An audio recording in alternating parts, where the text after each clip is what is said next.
কখনো কখনো ইতিহাস এমন বাঁকে ঘুরে দাঁড়ায় যেখানে একটিমাত্র সিদ্ধান্ত গোটা বিশ্বের নিরাপত্তা কাঠামোকে ঝুঁকির মুখে ঠেলে দেয়।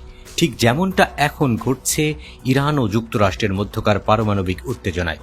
রোববার সকালে যুক্তরাষ্ট্র যখন ইরানের ফোর্দো, নাতানজ ও ইস্পাহানে পরমাণু স্থাপনায় বিমান হামলা চালায়, তখন অনেকেই ধারণা করেছিলেন এটাই হয়তো ইরানের পরমাণু কর্মসূচির শেষ পর্যায়। কিন্তু রাশিয়ার প্রাক্তন প্রেসিডেন্ট দিমিত্রি মেদভেদেভের এক ঘোষণায় উল্টো চিত্র সামনে এলো।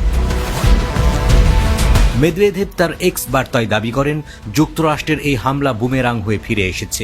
এখন আমরা খোলাখুলিভাবে বলতে পারি, ইরান শুধু ইউরেনিয়াম সমৃদ্ধকরণ অব্যাহত রাখবে না, বরং পরমাণু অস্ত্র তৈরির পথেও এগুচ্ছে।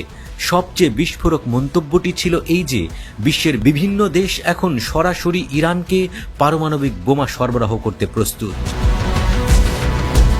এই বক্তব্য আন্তর্জাতিক অঙ্গনে প্রচণ্ড আলোড়ন তুলেছে।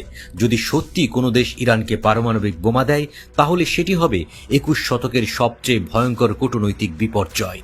রুশ পররাষ্ট্র মন্ত্রণালয় এক বিবৃতিতে যুক্তরাষ্ট্রের হামলাকে আন্তর্জাতিক আইনে সরাসরি লঙ্ঘন বলে উল্লেখ করেছেন। বিবৃতিতে বলা হয়, কোনো সার্বভৌম রাষ্ট্রের ভূখণ্ডে ক্ষেপণাস্ত্র ও বোমা হামলা চালানো জাতিসংঘ সনদের মৌলিক নীতির বিরুদ্ধে।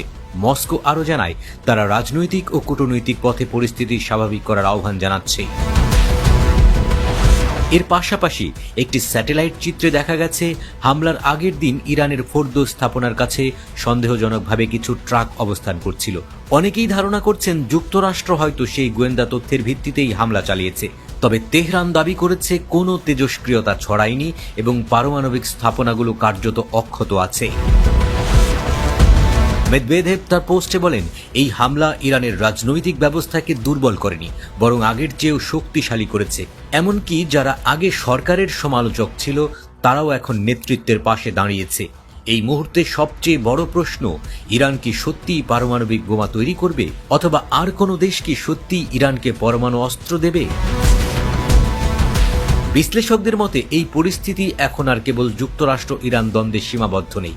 এটি রাশিয়া, চীন, এমনকি উত্তর কোরিয়া সহ আরও কয়েকটি শক্তিধর রাষ্ট্রকে এক অদৃশ্য মেরুকরণের দিকে ঠেলে দিচ্ছে। এখন শুধু সময়ই বলে দেবে এই মেরুকরণ পারমাণবিক আগুনে পরিণত হবে নাকি কূটনৈতিক সংযমে তা নিয়ন্ত্রিত থাকবে।